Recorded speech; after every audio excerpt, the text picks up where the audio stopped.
दर्शक बंधु पुणी थे सुभद्रा योजना को लेकिन बड़ अपडेट टी आसी। सुभद्रार षष्ठ पर्याय को लेकिन उपमुख्यमंत्री प्रभाती परिड़ा बड़ घोषणा करछंती। एप्रिल 24 रे मिलिबो एई सुभद्रार षष्ठ पर्याय टंका। तेबे एथिरे को मानकु मिलिबो कोन रहिछि संपूर्ण अपडेट टी को चलंतु जानि नेबा। सेति भिडियो टी को शेष पर्यंत देखिबे, पूरा डिटेल्स रे जानि पारिबे। ता सहित चैनल रे जदि नुआ आइचंती वीडियो को लाइक कर नेबे, चैनल को मध्य सब्सक्राइब करके बेल आइकन नोटिफिकेशन को भी ऑल रे सिलेक्ट करके रखिबे।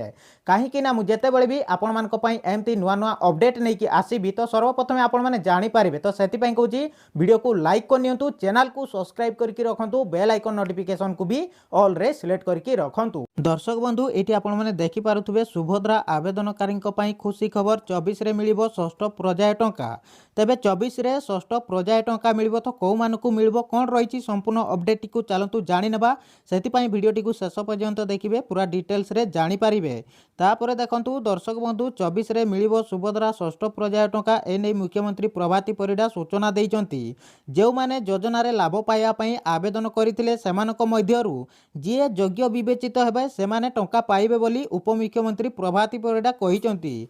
प्रभाती को एही घोषणा परे एबे पुणी थरे सुभद्रा आवेदनकारी मध्य खुशीर लहरी खेली जाइछि। तापरे देखंतु दर्शक बंधु मार्च रे राज्य रे अनेक महिला को सुभद्रा टंका मिलिथिला, हेले अनेकंको कौनसी कारणवशतः एकाउंट को टंका आसी नथिला, किंतु सेमाने एबे आदु व्यस्त हेबार आवश्यकता नहीं, कारण पुणी थरे एही मासरे सुभद्रा टंका एकाउंट को आसीबाकू जाउची। दर्शक बंधु जो मानकर टंका मिली नाही सेमाने आदु व्यस्त हुअंतुनी, पुणी थरे एही मासरे टंका आसीबाकू जाउची। तापरे देखंतु दर्शक बंधु सूचना अनुसार योग्य हिताधिकारी सर्वे पर एप्रिल 24 रे प्रथम किस्तिर षष्ठ पर्याय टंका दियाजिबो बोली कहिचंती प्रभाती।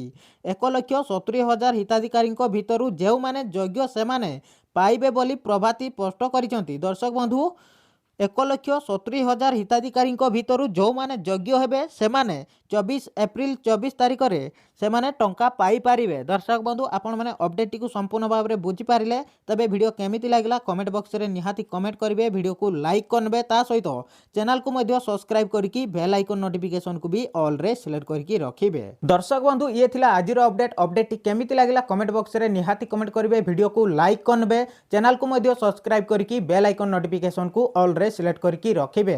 तो दर्शक बंधु आज पई एतिकी, पुणी देखा हबो नेक्स्ट वीडियो रे।